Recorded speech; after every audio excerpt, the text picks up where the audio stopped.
Well, good morning, and thank you very much for joining us. I am Yori Folani. Okay, before we get to our affair today, let's look at yesterday, the APC campaign, train. The rally took them to Gombe yesterday, where Asiwaju Bola met Tinubu and his running mate were guests at the Palace of the Emir of Gombe. Ola Wakon has that report. The APC presidential candidate and his campaign team landed in Gombe State for the party's campaign rally. Gombe State Governor and other party executives were at the airport to receive Asiwaju Tinubu. As they moved across major roads to the palace of the Emir of Gombe, party supporters waved at the convoy. At the palace, Asiwaju Bola Tinubu made his intention known and promised to work with the state government to make Gombe better than it is. Nigeria in your hands will be better placed and will grow better and stronger. My own visit here today is to seek the blessing, the cooperation of the people of Gombe. You have distinguished yourself as a courageous administrator of the Lagos governor and opposition leader. Your role as a political mentor and integrator of leaders will continue to serve as inspiration to the new generation as kind leaders and politicians. The campaign entourage then made its way to the Pantami Township Stadium, venue of the campaign rally, with a surging crowd of supporters. Senate President, Gombe State Governor, the Minister of Communication and Digital Economy, and others appealed to the crowd to vote for Asiwaju Bola Tinubu, who is ready to make Nigeria greater. The APC presidential flag bearer, while addressing the massive crowd, said the exploration of the Kolmani oil field in Gombe will be properly managed to foster meaningful development when he becomes the next president of Nigeria. Prosperity is here now. Development is here now. For several years,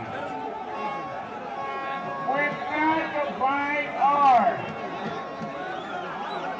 Now, for money, I'm giving you the resources and a plan to commence executive training and development of the petroleum located in Kobani and other places. Some members of the opposition party also defected to the APC. The APC presidential flag bearer is optimistic that the huge crowd of supporters will use their PVCs to vote for him and all APC candidates at the polls.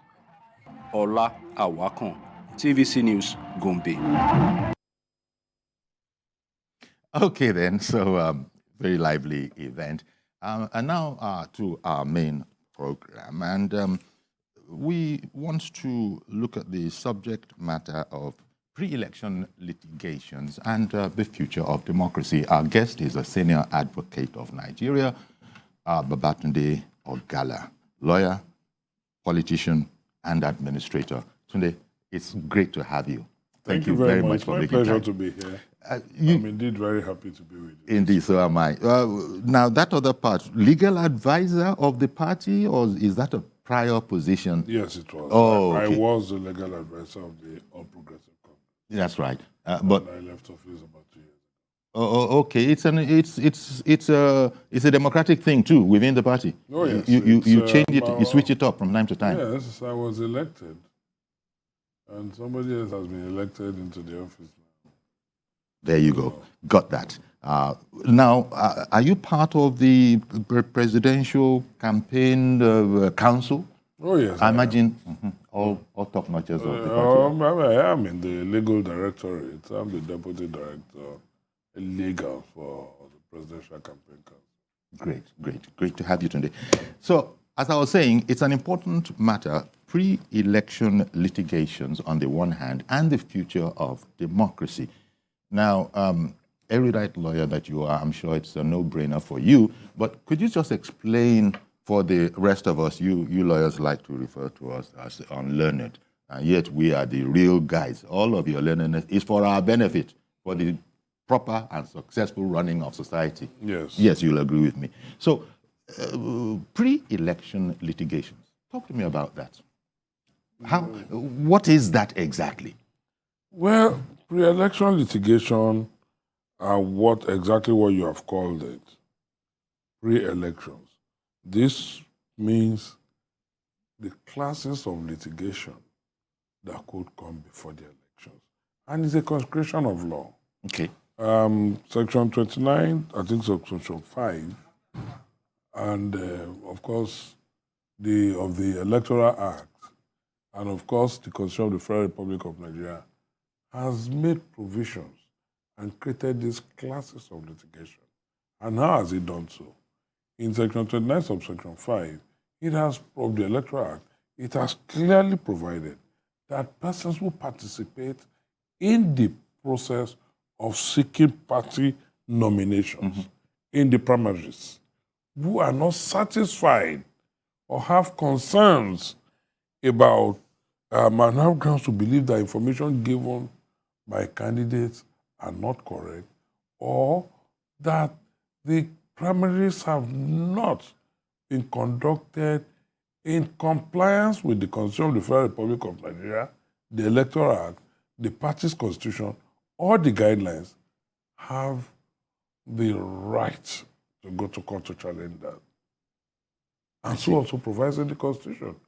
And the Constitution has even gone further to also give the political parties. Now, there are two classes. First is the aspirant who has participated in the primaries. The second is the political parties who believe that there is any action of INEC that is not in compliance with the provisions of the law can also challenge that. So simply put, unlike in the past, where pre-election litigation, any Tom, Dick, and Harry can come to court and say, Yori did not say the truth in his form and whatever.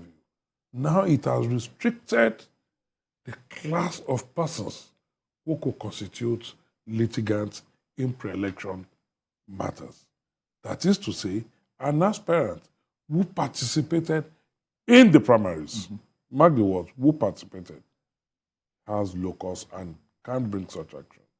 And the political party, that is to say, a political party can challenge the action of INEC that he believes is not in compliance with the provisions of the Electoral Act or the Constitution. Though some political parties have come to abuse this, to imagine that they can just go into issues of qualification of a candidate in one party. I have handled quite a few of the cases like that. In fact, there was one, Action Alliance brought 4 of third cases against APC and its presidential candidate. All were dismissed. The last was dismissed in the Court of Appeal only on Friday. A party called APM has also done the same. And even PDP. PDP has brought about 3 actions against Asiwaju Tinubu and APC, challenging sundry issues that are internal affairs. And the court has told them repeatedly that they have no locus and their suits have been dismissed by PDP, which is supposed to be our opponent. And the last of it, which, and I participated in all of these matters. Okay. There are about 15, 16 of them. All have been dismissed. The last of one, which PDP instituted against the governor of Lagos State and 42 members of the houses of the Lagos State Assembly, asking the Federal High Court to disqualify all of them, was also dismissed on Thursday last week, Wednesday or Thursday. I was also present in court, and I represented the 42 members of the Lagos State House of Assembly in that matter, and it was also dismissed. So the Constitution makes provision for 2 classes of persons political parties to challenge the actions of INEC, which, of course, I am saying now has also been seriously abused by PDP and some other parties. Action Alliance filed 4 against Ashwaju Tinubu, all dismissed. APM filed, some CSOs filed, and even some individuals, and some aspirants too. Emeka Juba, for instance, filed 2, which were all dismissed. So the point I'm making here is that really explains it to us. Yeah, so it is something that is clearly provided for by law for pre-election litigation. And this is it's an improvement on the past. Oh, certainly. In the past, it did not restrict the number of the class of people. So Yori Folari could wake up tomorrow and challenge the nomination of anybody. But now it has now become restrictive. That you must be somebody who participated in the primaries of a political party before you can challenge the primaries of qualification of candidates. Excellent. And in the case of a political party, you can challenge the administrative action of INEC. What INEC ought to have done, have left undone, or what it has done and is not in compliance. So it is all of the totality of this that they now masterfully play around and file this action and say INEC published the name of somebody and then they challenge. And because I've told them repeatedly, you have no locus, get out. Like I said, PDP has filed about 4 of such matters that have been dismissed. Well, it's surprising when you say so. Action Alliance filed about another 4. But they have lawyers on that side too that will know the law as well as you, senior advocates all that over is that. That's why their cases keep. I mean, when people are desperate, the man to beat is Ashwaju Tinubu, so everybody throws the kitchen sink at him. Okay, and then. The more they come, the harder they fall. How would you then explain something else in recent memory, in recent time? I'm talking about the Senate President, how he has come back to be the candidate of APC. And there's been some outrage over that. Say, hang on, this man didn't even participate in the primaries. Yes. And there are those, there's just an outrage. What is it that people need to understand about how the courts I can understand the angst of those who have expressed outrage. But the law is the law. In the plethora of authorities, the courts do not even interfere in the internal affairs of a political party. Okay. The court has said it is internal. In Machina and Senate President's matter, the appellant in that case to the Supreme Court is the party. APC. Not Ahmed Lawan. APC. APC. APC went to court. For court. The Senate President. Machina had gone to court. And the Federal Court and the Court of Appeal had ruled in its favor. And at the Supreme Court, the issue of jurisdiction came up. And what is jurisdiction? The jurisdiction consists of competency of the suit, mode of commencement of the suit. These are elements, whether you are in the right court, whether there is a cause of action, and the issue came up. Now look, excuse me, this matter was commenced, in the matter you have made allegations that could be contentious, and one of which was criminal allegations of forgery. Okay. What is the proof?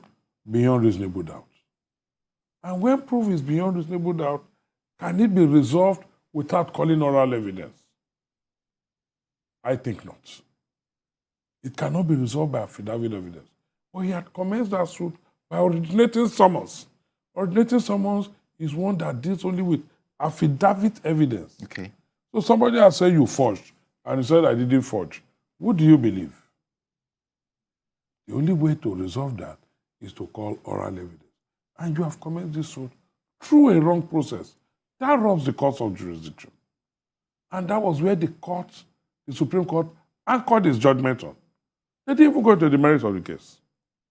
That with the court in the federal court had no jurisdiction, even had no business.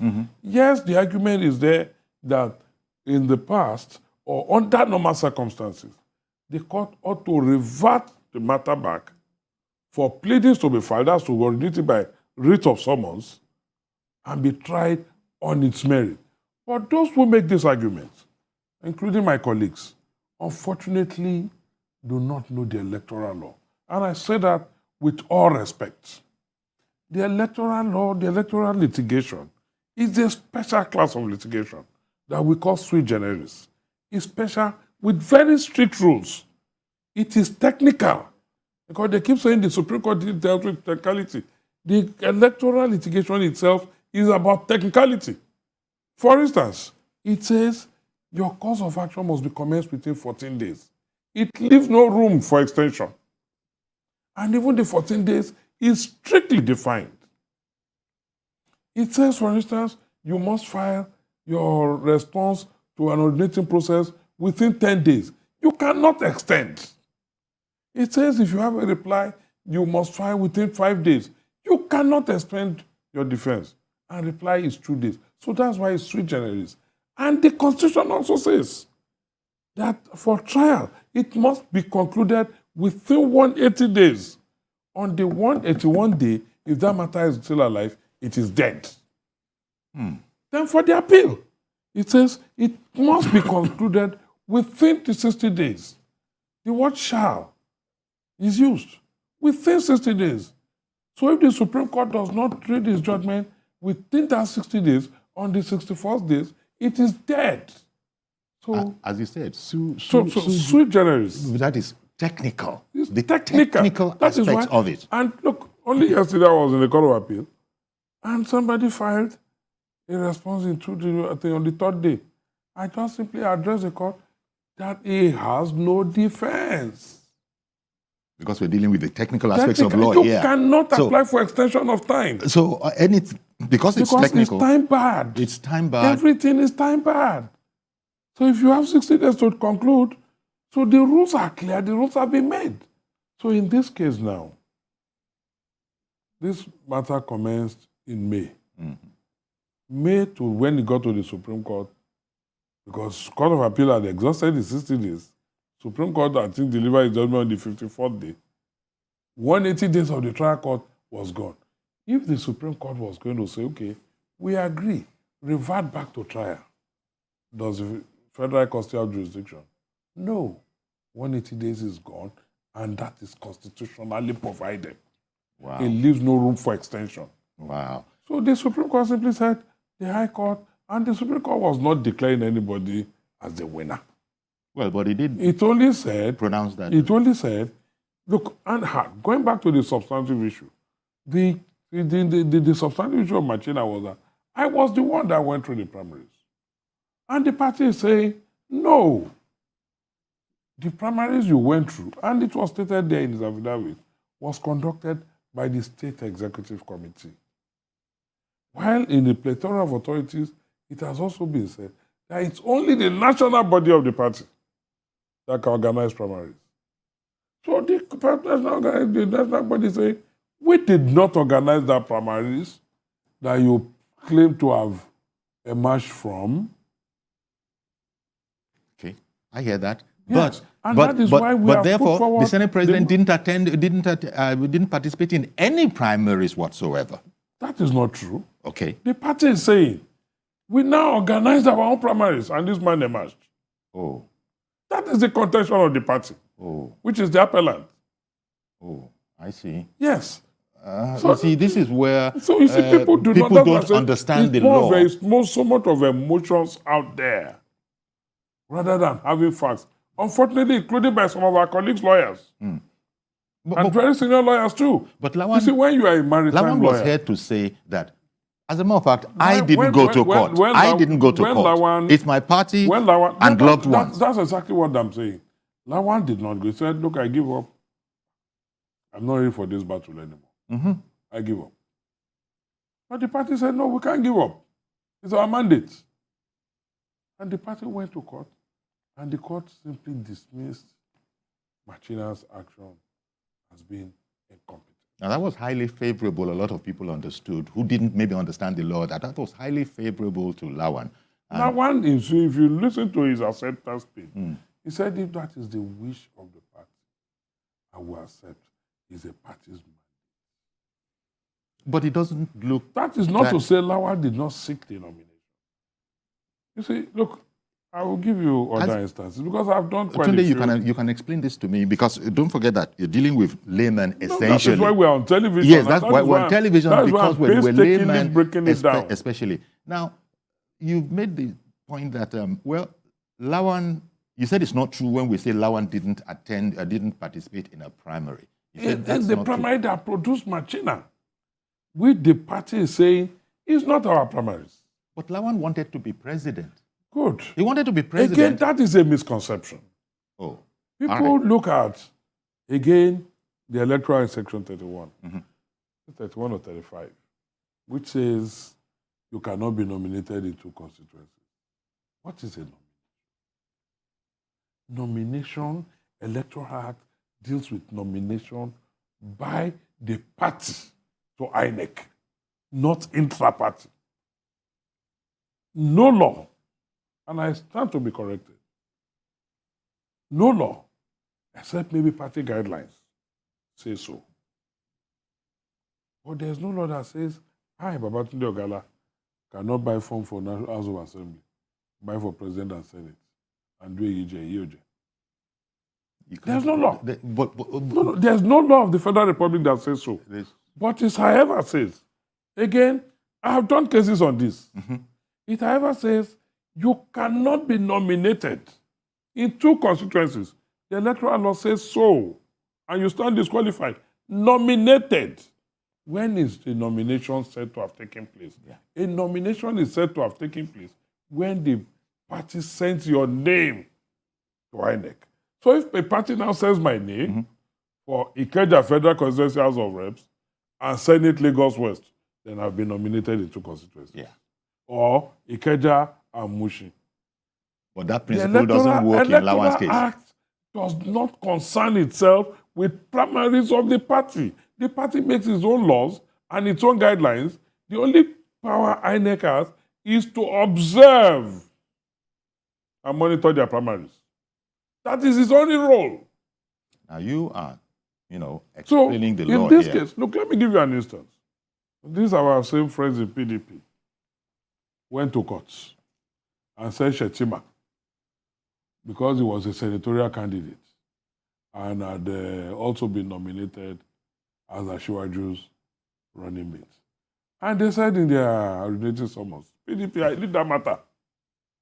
And they said in their originating summons that as such, Shetima stands disqualified and Ashiwaju stands disqualified because he would have had no running mate, having been nominated in 2 constituencies.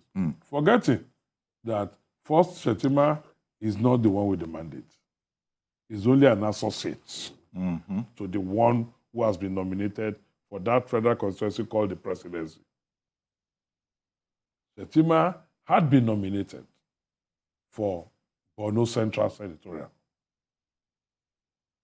But unfortunately, unknown to them, they now claim that because he signed his nomination for presidency on the 14th, and he withdrew as senatorial candidate on the 15th, that within that 24-hour margin, he held 2 constituencies.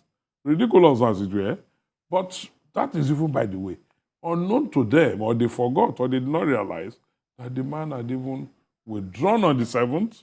APC had conducted first primaries, and the name had been a replacement, had even gone in for Shetima for Borno Central. Of course, in court, as usual, the case was dismissed against the same PDP. I mean, they were so desperate using the court. So what I'm saying here is that is nomination in 2 constituencies. What is at issue here? That is why it is pre-election, is an intra-party matter of APC. And except the guidelines says so. Except APC guidelines says so. And APC saying, we did not say you cannot.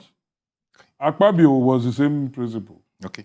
So it was Akpabio. So there's a misconception. Yes, you might say, and as on the personal it doesn't seem fair. Look, to the ordinary unlearned guy walking the streets, it doesn't seem fair. That is why I am saying the law itself cannot be fair to you if you do not do your work diligently. Okay, there's a caller who has been waiting for a long wait a while minute. now. You cannot bring an action, Yeah. maybe for the breach of your fundamental human rights, and you go and file it in the National Industrial Court or Securities and Exchange Tribunal and say it's not fair that the court threw So you we out. go back to the matter of jurisdiction that you were talking You must about. go through the proper means. That is where your lawyers. In fact, if there's anybody to blame, it's not the court. It's not the court. Because first you said your primaries was conducted by the State Executive Council. That is wrong. Then you now chose a wrong date as against the date fixed for APC primaries. That is also wrong. You now asked for a wrong prayer through a wrong process. Highly technical aspects of the law. Now, Mr. George, good morning to you, sir, and thank you very much for holding on. Please go ahead now. Good morning, Uncle Yori, and good morning to Mr. Ogala. Yeah. Uncle Yori, I thank your guest for throwing more light up to this issue.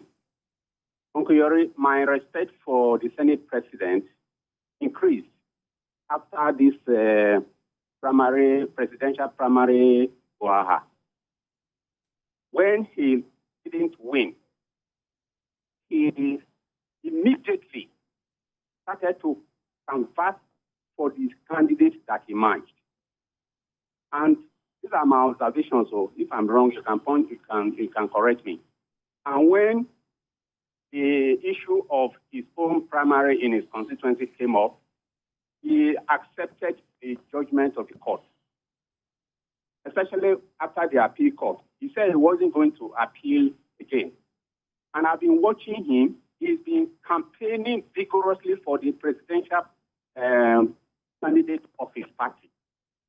And I'm also aware that he wasn't the one that took the matter to Supreme Court, but his party, based on what your guest has just explained to us now. For me, this is how it should be. If you are a party man, you should follow what the party says, irrespective of what your personal concern is about. That is what I have seen this man exhibit. From state to state, there is no state he has not gone with Asiwaju on this campaign. And I've been listening to what he has been saying. I've been watching his body language.